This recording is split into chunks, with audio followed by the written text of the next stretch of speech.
días, amados hermanos, paz y gracia de nuestro Señor Jesucristo. Hoy vamos a continuar con nuestro estudio de la declaración de fe de la comunidad cristiana El Camino, en el tema que ya iniciamos la semana pasada, la iglesia.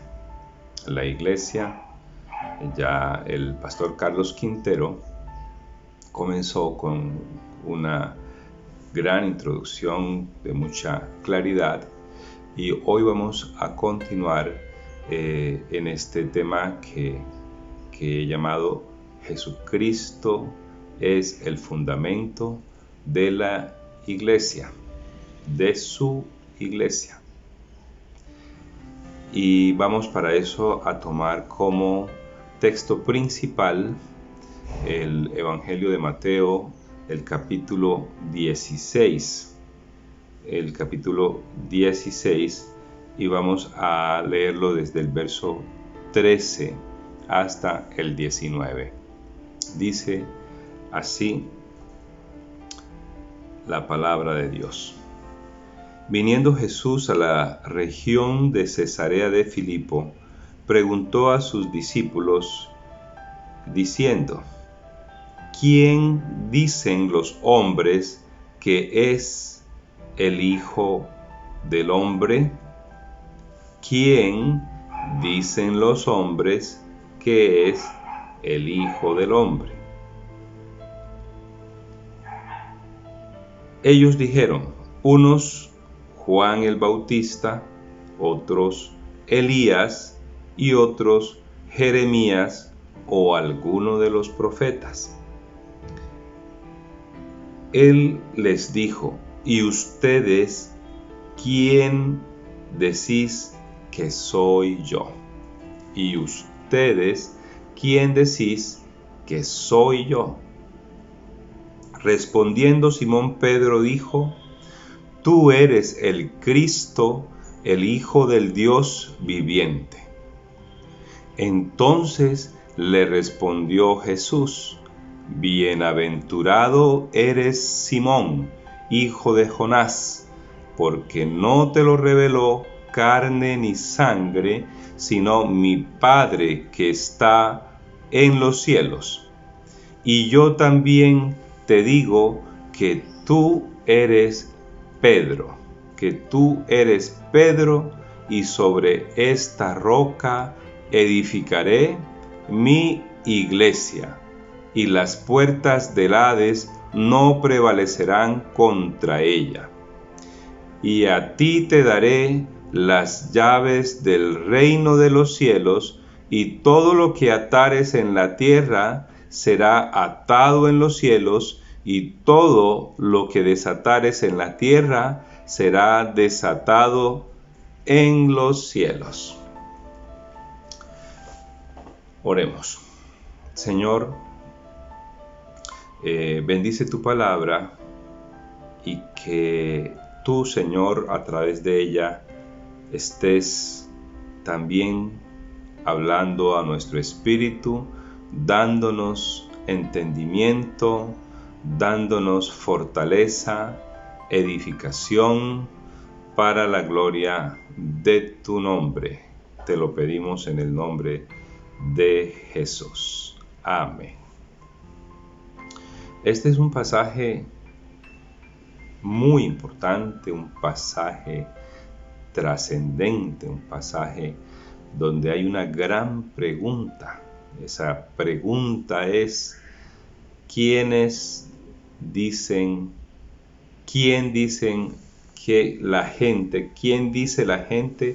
que soy yo? ¿Y qué dices tú? ¿Quién es Jesús? ¿Qué piensas? ¿Qué dices tú respecto a quién es Jesús? Dice este pasaje que Jesús, el Señor Jesús, acababa de llegar a la región de Cesarea de Filipo. Y el llegar a esta región inspiraba al Señor Jesús a hacer esta pregunta, porque en esta región al menos existían dos adoraciones, dos cultos importantes paganos. El uno era el culto a una pseudo divinidad, a una divinidad que ellos llamaban el dios Pan, los habitantes de esa región, en unas cavernas que existían allí en Cesarea de Filipo. Y también el otro culto que allí a quien hacían reverencia era al César.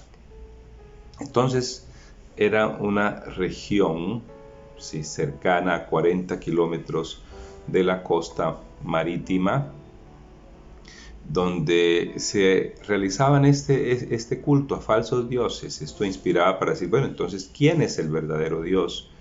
Y si yo estoy aquí en Cesarea de Filipo, es una buena oportunidad y era el momento de hacer esta pregunta después de un recorrido con los discípulos, ya de un tiempo transitado con ellos, para examinar qué había en el corazón de ellos, en la mente de ellos, en el espíritu de ellos, de quién era el Señor Jesús, el que andaba con ellos. Al mundo, no vamos a decir se le perdona así, pero se comprende que el mundo no sepa, no entienda quién es el Señor Jesús. Pero a los que andan con el Señor Jesús, es hora de que sepan, de que comprendan, que disciernan quién es el Señor Jesús. Y esa pregunta hoy es muy válida para nosotros y para este mundo en el que vivimos, para que también los que no conocen al Señor Jesucristo sepan quién es el Señor Jesús, sobre quien descansa, reposa y se fundamenta la fe y la salvación del mundo. Entonces, ese es la importancia que tiene el saber que habían llegado a la región de Cesarea de Filipo, una región pagana donde no conocían quién es Dios. Entonces, en ese escenario, Jesús les pregunta a sus discípulos, ¿quién dicen los hombres que es el Hijo del Hombre? Ellos dijeron lo que escuchaban. Ellos, en su andanza, en su caminar allí, en el momento en que no estaban con el Señor Jesús, escuchaban lo que se decía. ¿Y qué era lo que se decía? Que la gente comentaba, que la gente decía, es Juan el Bautista, otros decían es Elías, y otro Jeremías o alguno de los profetas. Reconocían que este Jesús era alguien especial, que hacía milagros, que hablaba de Dios, que hablaba del reino de Dios, que profetizaba, y Jeremías, ¿sí?, Elías, eran reconocidos como grandes hombres de Dios. En todo caso, el Señor Jesús estaba siendo subestimado tanto en la persona como en el propósito, en la misión de quién es Jesús. Y si bien Jeremías y Elías fueron hombres que hablaron del reino de Dios a Israel y la importancia del pueblo de Israel y de un Mesías que llegaría para redimir al pueblo de Israel, esta percepción, esta idea de los residentes en Cesarea de Filipo era muy reducida. respecto a la persona del Señor Jesús. Entonces, Él les dijo, ¿y ustedes? Ahí viene la pregunta. ¿Y ustedes? ¿Y ustedes quiénes dicen que soy yo? Alguien se adelantó a responder. Sí, cuando también si alguien no sabe la respuesta, espera que alguien la sepa. Y se adelantó Pedro. Pedro dio esa respuesta acertada. Respondiendo Simón Pedro dijo, tú eres el Cristo, el ungido, el Mesías, el Hijo de Dios, dice, como dice aquí el Evangelio de Mateo en el capítulo 16, tú eres el Cristo, el Hijo del Dios viviente. Entonces le respondió Jesús, bingo. No le respondió bingo, pero dijo, bienaventurado eres, Simón, hijo de Jonás, porque no te lo reveló carne ni sangre, sino mi Padre que está en los cielos. Tu respuesta es perfecta. Y te la enseñó ¿quién? El mismo Dios, el mismo Espíritu Santo.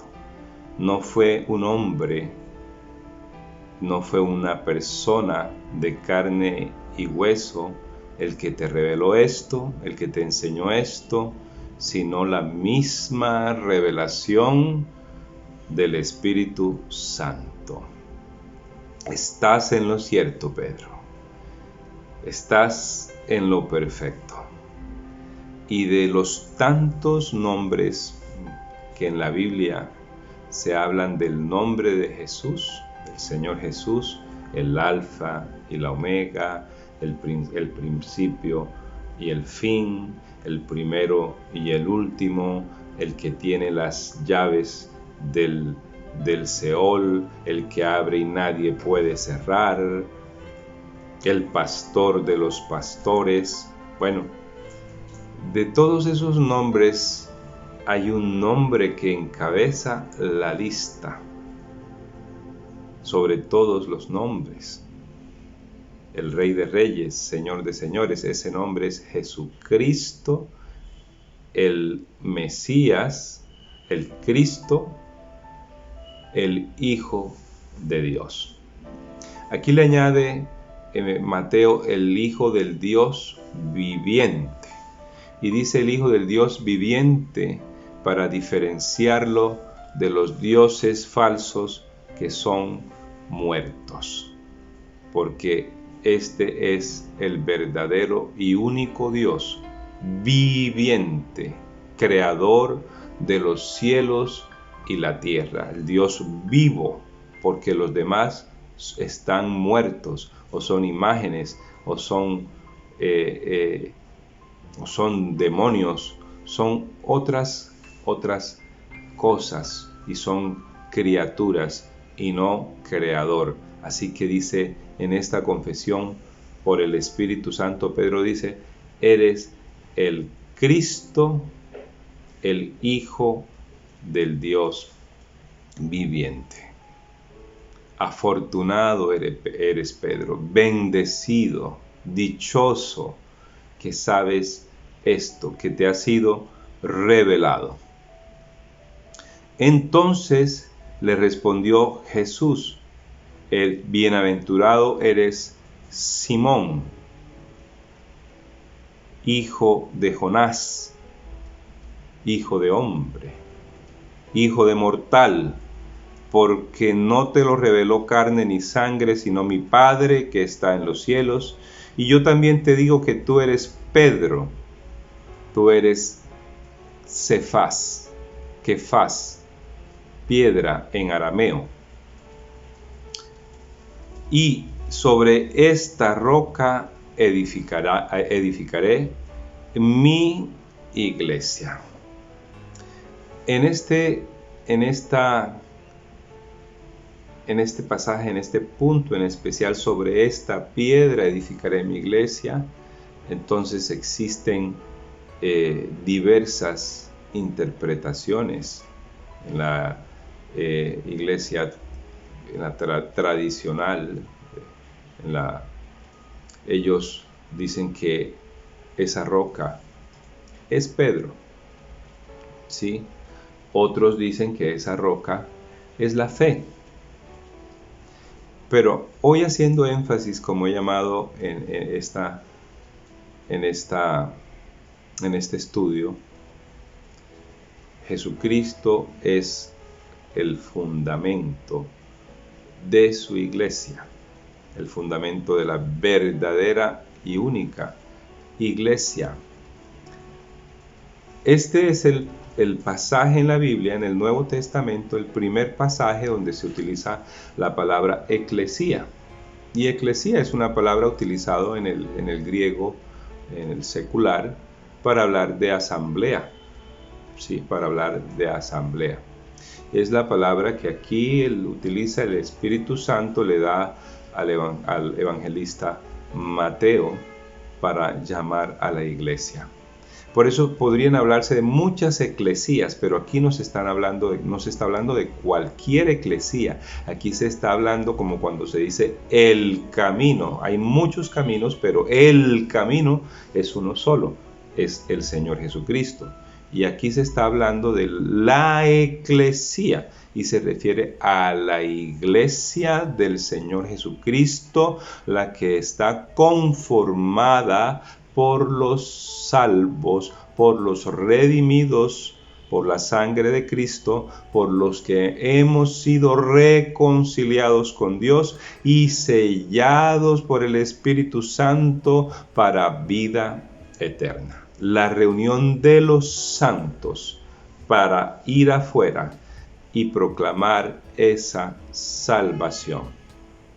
Así que cuando hablamos de la iglesia de Cristo, estamos hablando de algo único, de un organismo vivo que ha sido fundado con la misma vida del Espíritu de Dios y de su amado Hijo Jesucristo. Y dice entonces algunos dicen que entonces que esa piedra es Pedro, o que la piedra es la fe, ¿sí? La confesión. Pero veamos lo que dice el mismo Pedro que hizo la confesión. Ya Pedro, escribiendo Pedro en la primera carta, habla sobre el término de piedra, un término que ya también se venía utilizando en el Antiguo Testamento por los profetas y en particular por el profeta Isaías respecto a la piedra que rechazaron los edificadores. Y también en el Salmo, un salmo mesiánico que dice: la piedra que rechazaron los edificadores ha venido a ser la piedra del ángulo. La piedra del ángulo. Entonces vamos a ver estos principios aquí de arquitectura espiritual, ya que se ilustra con la palabra piedra. Entonces hablemos de arquitectura espiritual por medio de Pedro y también por medio de Pablo. En la primera carta de Pedro, en el capítulo 2, dice: desechando pues, desde el versículo 1 del capítulo 2, primera de Pedro, capítulo 2, voy a leer del 1 al 9. Desechando pues toda malicia, todo engaño, hipocresía, envidias y todas las detracciones, desead como niños recién nacidos la leche espiritual no adulterada, para que por ella crezcáis para salvación, si es que habéis gustado la benignidad del Señor, acercándonos a Él piedra viva, acercándoos a Él, piedra viva, acercándose a Jesús, que es la piedra viva, desechada ciertamente por los hombres, mas para Dios escogida y preciosa. En este pasaje de Mateo que venimos estudiando, estaba siendo el Señor Jesús desechado, rechazado por los saduceos y los fariseos, que lo rechazaban como el Mesías. Acercándose a Él, piedra viva, desechada ciertamente por los hombres, desechada por los edificadores, por los fariseos, por los saduceos, y hoy desechado por muchos pensadores, filósofos, gobernantes, por muchos hombres, desechada por los constructores. Dice, mas para Dios es la piedra escogida y preciosa. Ustedes también, como piedras vivas, sed edificados como casa espiritual y sacerdocio santo para ofrecer sacrificios espirituales aceptables a Dios por medio de Jesucristo. Por lo cual también contiene la Escritura: He aquí pongo en Sión la principal piedra del ángulo, escogida, preciosa, y el que creyere en él no será avergonzado. Para vosotros, pues los que creéis, él es precioso, pero para los que no creen, la piedra que los edificadores desecharon ha venido a ser la cabeza del ángulo. La piedra sobre el cual se edifica, se construye todo el edificio. Viendo aquí la iglesia como un edificio de piedras vivas. Por lo tanto, es un edificio vivo para presentar sacrificios, para ofrecer sacrificios espirituales aceptables a Dios, para reconocerle a Él como el Rey de Reyes y Señor de Señores.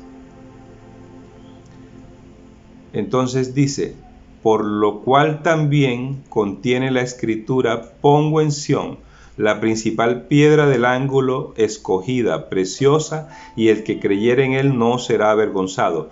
Para ustedes, pues los que creéis, él es precioso, pero para los que no creen, la piedra que los edificadores desecharon ha venido a ser la cabeza del ángulo, y piedra de tropiezo y roca que hace caer, porque tropiezan en la palabra, siendo desobedientes, a lo cual fueron también destinados.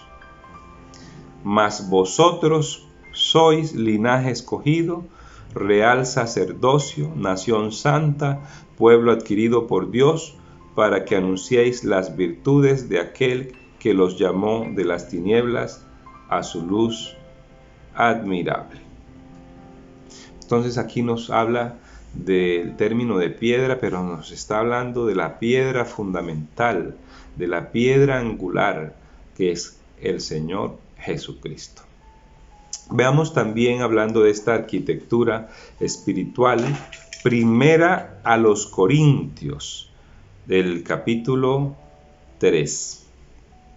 En el capítulo 3, donde se trataba de poner hombres, apóstolos, pero al fin y al cabo hombres, ¿sí? El mismo Pedro incluido, ¿sí? Que se les trataba de dar una jerarquía mayor de la que corresponde, puesto que el fundamento, la piedra principal, es el Señor Jesucristo. Aquí dice el apóstol Pablo en el capítulo 3, de manera que yo, hermanos, no pude hablarles como a espirituales, sino como a carnales, como a niños en Cristo. Les di a beber leche y no vianda, porque aún no eran capaces, ni son capaces todavía, porque aún son carnales, Pues habiendo entre ustedes celos, contiendas y disensiones, ¿no son carnales y andáis como hombres? Porque diciendo el uno, yo ciertamente soy de Pablo, y el otro, yo soy de Apolos, ¿no sois carnales? ¿Qué pues es Pablo y qué es Apolos? Servidores, eso es Pedro, eso es Pablo, eso es Apolos, por medio de los cuales ustedes han creído, y eso según lo que a cada uno le concedió el Señor. Yo planté, Apolos regó, pero el crecimiento lo ha dado Dios. Así que ni el que planta es algo, ni el que riega, sino Dios que da el crecimiento.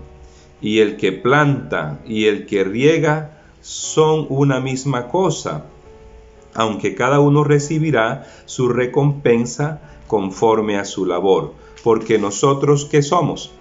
Colaboradores de Dios, y ustedes son labranza de Dios, edificio de Dios. La iglesia, con nosotros como piedras vivas, somos un edificio de Dios, con una piedra angular que sostiene todo ese edificio, Cristo, el Señor Jesucristo. Conforme a la gracia de Dios que me ha sido dada, yo como perito arquitecto, Pablo considerándose como un arquitecto experto, perito arquitecto, puse el fundamento, puse a Cristo, enseñé a Cristo como fundamento, y otro edifica encima, sí, encima. Pero cada uno mire cómo sobreedifica, porque nadie puede poner otro fundamento. Nadie puede poner otro fundamento que el que está puesto, el cual es Jesucristo. Él es el fundamento, Él es la piedra angular. Y si sobre este fundamento alguno edificare oro, plata, piedras preciosas, madera, heno o hojarasca, la obra de cada uno se hará manifiesta, porque el día la declarará, pues por el fuego será revelada, y la obra de cada uno, cual sea, el fuego la probará. Entonces, aquí estamos hablando de arquitectura espiritual, de cómo se construye, sobre qué fundamento se edifica la iglesia. Hay acabados, hay mampostería, hay otras cosas, pero el fundamento es el Señor Jesucristo. El fundamento, Él es la piedra. Y dice, y sobre ese fundamento se edifica mi iglesia, y será edificada mi iglesia. Y aquí dice, entonces, yo también te digo, tú eres una piedra, no eres la piedra, sino eres una piedra. Pedro, tú eres una piedra viva, ¿sí? Y yo también te digo que tú eres Pedro, y sobre esa roca, sobre ese fundamento que es Cristo, el Hijo de Dios, de ese fundamento que es esa declaración de quién es Cristo, el Mesías, el Hijo del Dios viviente, edificaré mi iglesia, y las puertas de las tinieblas del infierno no prevalecerán contra ella. No podrán contra la iglesia, sobre la iglesia verdadera, construida sobre ese fundamento. Esto nos conduce a desarrollar, que lo cual no tenemos ahorita el tiempo, todo el significado de lo que significa la confesión. Tú eres el Mesías. El Mesías, para decir un encabezamiento de esto, el ungido, el escogido del Padre. El escogido ¿para qué? Para dar vida eterna, reconciliación con el Dios eterno, para dar perdón de pecados. El escogido para sustituirnos en la cruz. El escogido para juzgar a los vivos y a los muertos. El escogido como el Salvador de la humanidad, como el Salvador del mundo, de todas las generaciones pasadas y venideras. El Hijo de Dios, el mismo Dios hecho hombre. El misterio. Y quiero aquí pasar no solamente Jesucristo como el Mesías, como el anunciado desde el Antiguo Testamento, ¿sí?, sino también como el Hijo de Dios. Estos dos nombres fundamentales. En la medida en que miramos toda la ley y todos los profetas para ver quién es ese ungido y para qué fue ungido, conocemos mucho más a la persona del Señor Jesucristo. Pero también nos dice en esa confesión de Pedro, el Hijo del Dios viviente. Y los judíos lo entendían bien qué significaba, qué connotación trae este nombre, el Hijo de Dios, porque en el conocimiento de la Torá, en el conocimiento de la ley de los profetas, el Hijo de Dios significa Dios, Dios único y verdadero, Dios creador. Y vemos que este Hijo de Dios no significa solamente, propiamente, que es el que nació de la Virgen María y se hizo hombre y se hizo mortal. Porque el nombre de Hijo es con Dios en el seno del Padre desde antes que se encarnara este misterio. Y podemos verlo en Proverbios capítulo 30.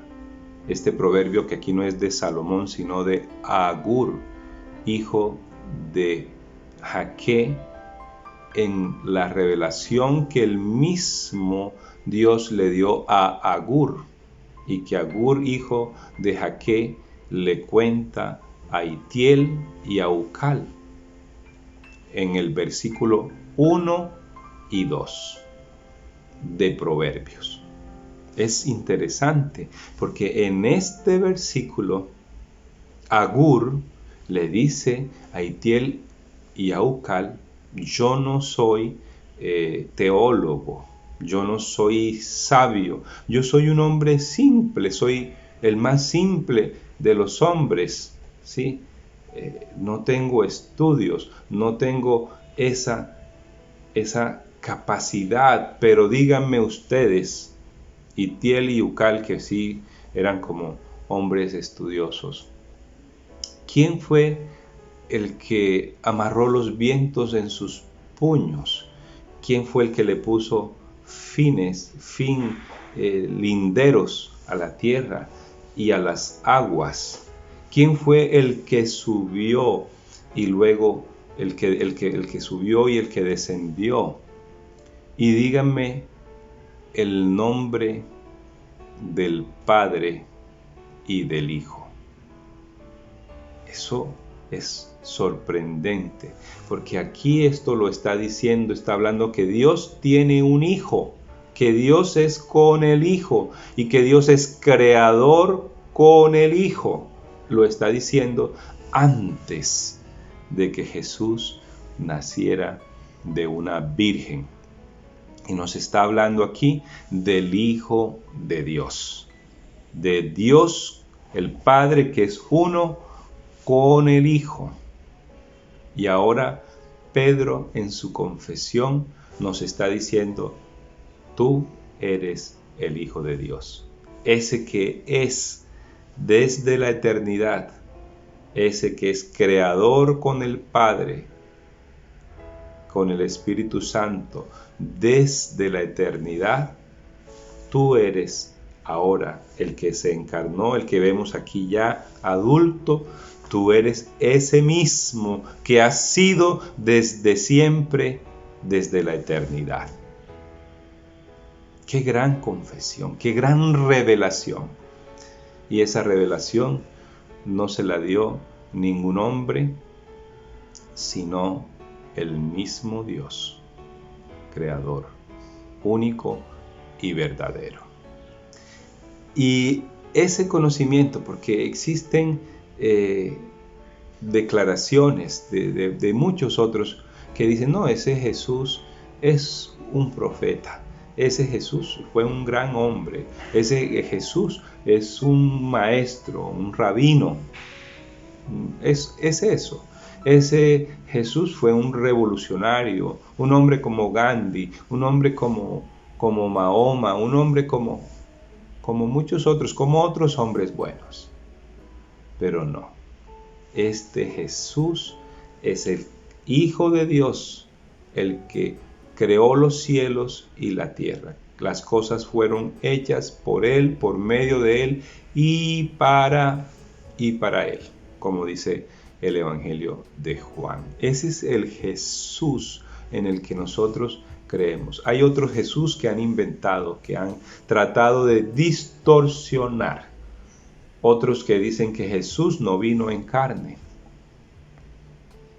Pero este Jesús que es desde la eternidad y que se encarnó y que anunció su muerte. Y dice aquí este pasaje que después de todas esas cosas, inmediatamente Él anuncia que es necesario que el Hijo de Dios vaya a la cruz y que tenga que sufrir la muerte por causa de los pecadores.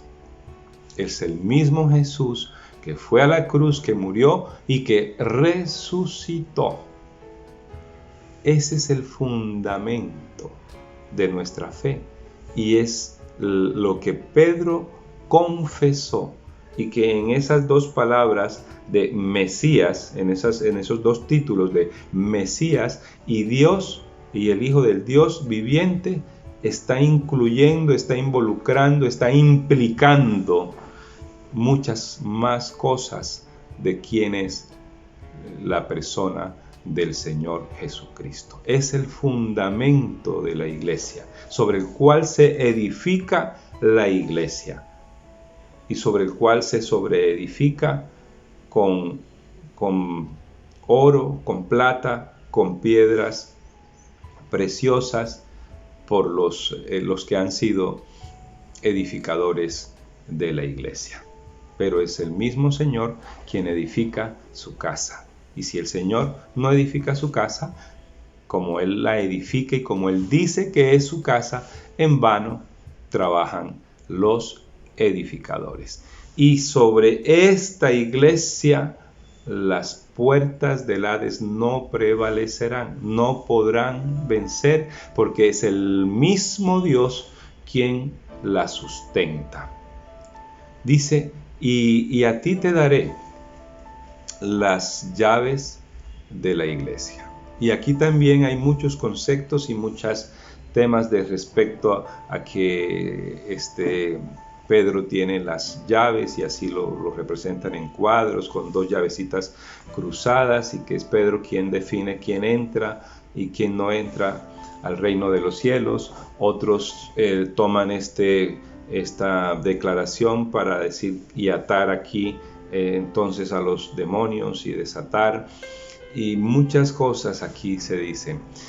Una de los mensajes, de los estudios que dan varios estudiosos, es que Pedro inicia la apertura de la iglesia en esa gran evangelización que se hace en el libro de los Hechos, y vemos cómo se abre y cómo se multiplica y cómo se extiende el reino de los cielos, comenzando con la predicación a los judíos, donde se convierten 3,000 de ellos, sin mencionar mujeres y niños.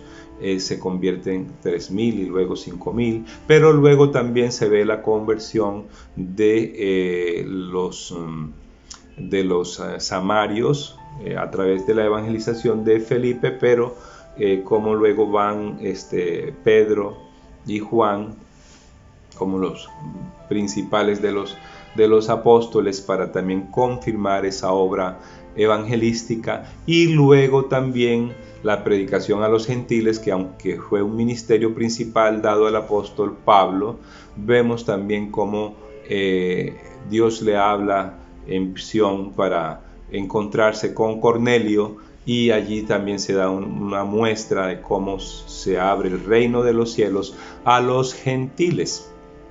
Esa es una de las interpretaciones. Pero cuando vemos el Padre Nuestro, que el Señor nos enseña a orar en este modelo de oración, y dice: Padre nuestro que estás en los cielos, santificado sea tu nombre, venga a nosotros tu reino, hágase tu voluntad, así como se hace en los cielos, hágase en la tierra. Entonces vemos una dimensión de lo celestial y una dimensión de lo terrenal, el cielo y la tierra. Y allí, a través de la oración, vemos esa llave sobre el fundamento de Cristo, para que lo que se ate en la tierra sea atado en los cielos, y para que lo que se desate en la tierra sea desatado en los cielos, a través de ese fundamento que es el Señor Jesucristo, invocando al Padre, porque hay un mundo espiritual, y nosotros como iglesia, a mi manera así de ver, nosotros hemos recibido, ¿sí?, la misma doctrina apostólica. Sobre esa doctrina, lo que recibieron los apóstoles. ¿De quién lo recibieron? De Cristo. Y Cristo a los apóstoles, y de generación en generación, como dijo el apóstol Pablo, porque yo recibí, refiriéndose a la Santa Cena.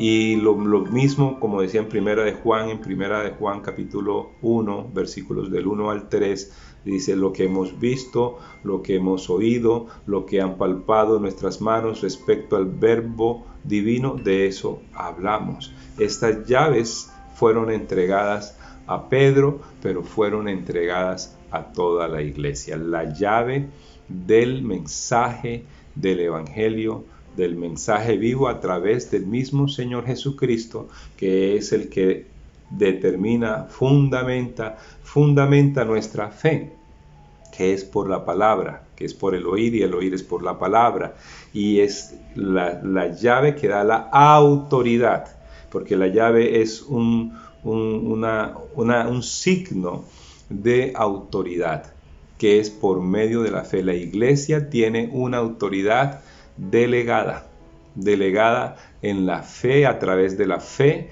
del Señor Jesucristo, y de acuerdo y conforme a la palabra de Dios y a la voluntad de Dios se mueve ese mundo espiritual, a través del cual se subyuga y se sujeta el maligno, se sujetan todas las cosas. Nosotros, en nosotros mismos, por nosotros mismos no tenemos ninguna autoridad.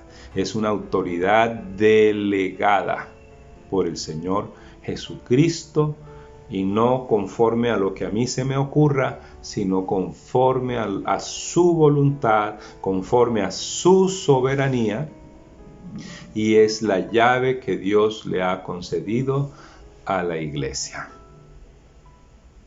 Así que entendemos y creemos que Jesucristo es el fundamento, es la roca eterna, es la piedra angular para muchos, desestimada, mas para Dios piedra preciosa escogida, sobre el cual se edifica todo este edificio que somos nosotros, la iglesia, de piedras vivas para ofrecer culto racional.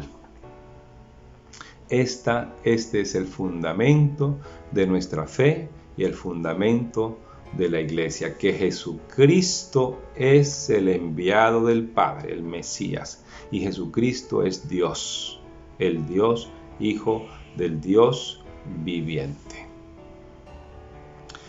Y ese es el fundamento de la iglesia. Oremos.